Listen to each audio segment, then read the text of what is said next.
He refines them.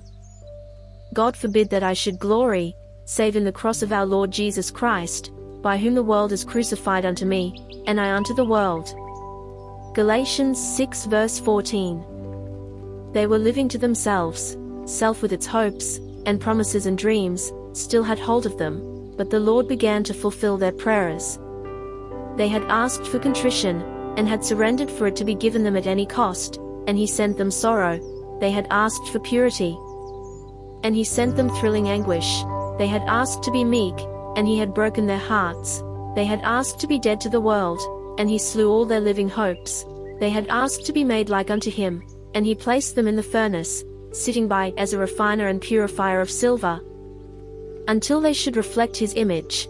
They had asked to lay hold of His cross, and when He had reached it to them it lacerated their hands. They had asked they knew not what, nor how, but He had taken them at their word, and granted them all their petitions.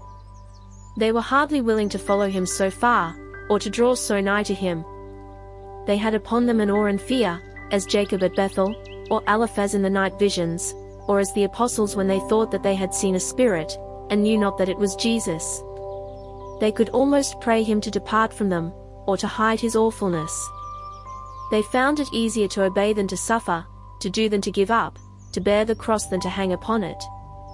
But they cannot go back, for they have come too near the unseen cross, and its virtues have pierced too deeply within them. He is fulfilling to them His promise, and I, if I be lifted up from the earth, will draw all men unto me. John 12 verse 32.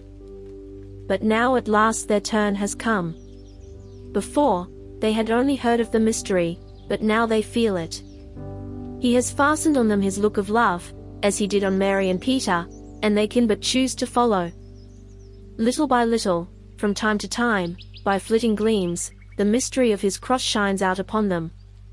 They behold Him lifted up, they gaze on the glory which rays from the wounds of His holy passion, and as they gaze they advance, and are changed into His likeness, and His name shines out through them, for He dwells in them. They live alone with Him above, in unspeakable fellowship, willing to lack what others own, and what they might have had, and to be unlike all, so that they are only like Him.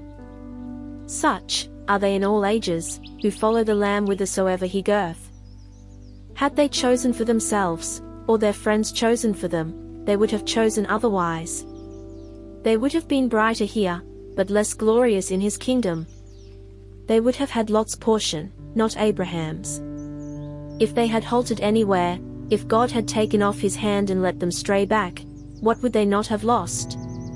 What forfeits in the resurrection? But He stayed them up, even against themselves.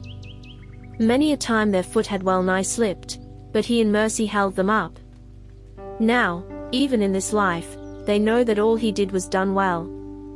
It was good to suffer here, that they might reign hereafter, to bear the cross below, for they shall wear the crown above, and that not their will but His was done on them and in them. Anonymous.